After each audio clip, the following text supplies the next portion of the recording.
On today's episode of Tough Garage, we're going to be back on the XY. XYs and kebabs. This is the XY, and this is the, well, this is the kebab. The kebab. It's close, it's close. Alright, so what we're going to be doing today, guys, there's a couple of cross members that go here on the bottom of the XY. They've been removed. We're going to put the new ones in because they were a little bit bent. And this section here, so as you can see, it's had a couple of bashes, or they've tried to jack it up from this point. Who knows what's happened, but we've got to straighten that up. Alright, let's get to it.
Alright, so quite a bit of panel beating got done here,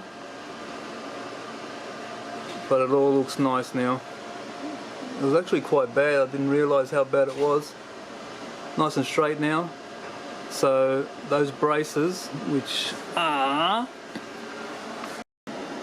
here, and they're all ready to go, they'll go on nicely with no gaps, because you need to plug weld these on.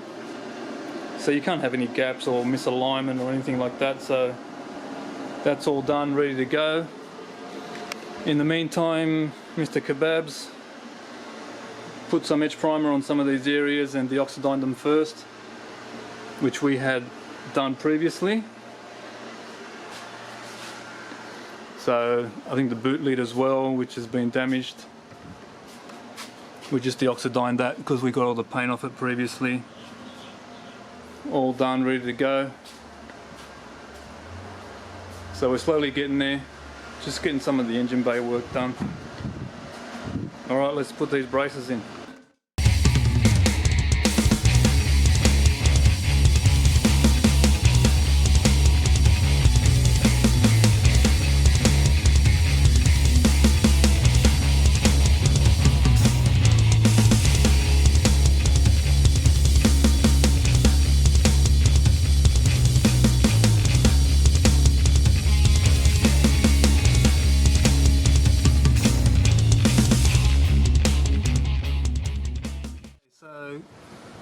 Caster arm, cross members, supports, whatever you want to call them,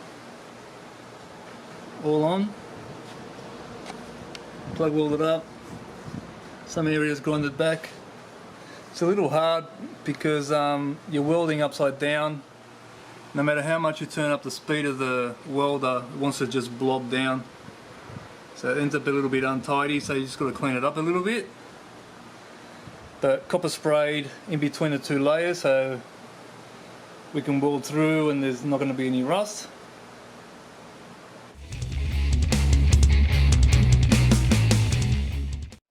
So next on the list on XY, there's Kebab, is this cross member here, which it's part of the seat. Is that right, Shad? It sort of helps the alignment of the seats or something like that. Yes. And because this is a factory bench seat, bench car. So we're putting buckets. So in order, so this has to go in here because it wasn't here before. To support the front of the bucket seats when you. Yeah. Oh yeah. There you go. Look. For that. Well, that tells the story. Look underneath. Okay. Yeah. So we're basically joining areas of floor pan that aren't joined. Lovely. All right. Let's get cracking, Kebabs.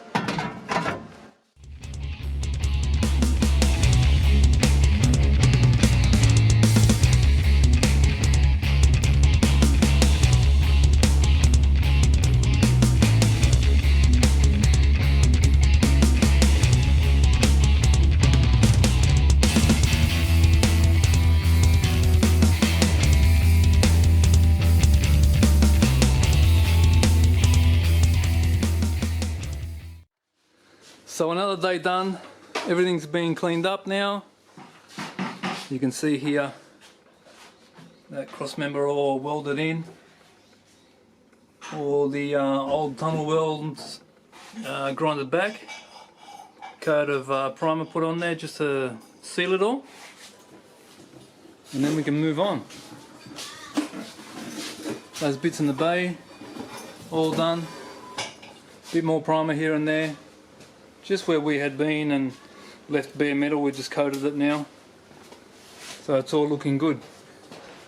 So Negro, a bit of history on the car. What's the story with the car? Just give us a brief sort of story of how this came about.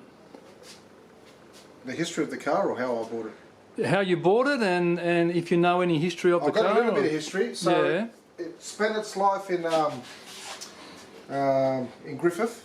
All right. It was on the road for about 25 years. Then I was told that it was taken off the road and sat in the shed for 20.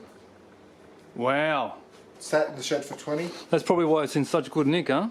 That's probably why, in Griffith being a dry climate, hence that's true. The no rust. Yeah. And then someone from Luddenham bought it. And mucked around with it. I think he dropped a V8 in it. All right. And then I bought it. So originally 6-cylinder car. It's a 6-cylinder. 3-speed manual car, column shift manual car. It's a Falcon 500. And then the guy from Luddenham sold it to Steve, which was the owner before me. Yeah, Tunnel Steve. We're going to call him Tunnel Steve. We're going to call him Steve. Fuck you, Steve. Fuck you, Steve. That's yeah, it. That one. Tunnel Steve. So Tunnel Steve went and did his number on it. Yeah. And then we pretty much saved it. Yes. And here it is. And so here it is. What happened was, I was looking for a car a bit better than the Mini I had. I wanted to get into the Aussie muscle, and I didn't have much, budget. So we were looking at the TC TD Cortina. So we got our feelers out, and Oscar said, "I've found one." But when I was chatting with the guy, which is Steve said, "I also have an XY for sale." Now, ears pricked up. So, me wanting to get into it, I thought, forget the Cordy, let's have a look at the XY. Went up there, organised the day, went up there, had a look at it, and within 2 hours we shook hands. That's it, deal was done. And deal was done. That's it. Tunnel and everything. Yeah. And we spent all this time fixing what he did. So today's fix looked like the car had hit something, we both agree. It looked like it had hit something underneath or whatever. And bent up these parts, and of course them being pretty solid and welded onto body panels, that shock was transferred onto this, I guess, cross member piece or radiator support piece, I guess, and that all had to be pulled down and straightened, and before we could weld those caster arm braces back in. So it's just been a matter of fixing wrongs, I guess, or not wrongs so much, if you're into custom stuff, but making things back to original as much as we can, hence the tunnel. So that's all been done, and that cross brace is in preparation for bucket seats. But you can see the body is really good, really good. Like, we've got a tiny bit of rust out back here that we'll do next episode. So just a little bit there, which is a common area there. And that's pretty much it. There's a tiny, you can see, like, it's just starting to show a little bit on the door and on the guard, but nothing, like a really good solid car, fairly straight. Small shopping trolley dents and stuff like that, but excellent starting point, Alright guys, so that's it for this one. No kebabs today, but maybe kebabs on the next one. Maybe on the next one. Alright, enjoy boys, bye.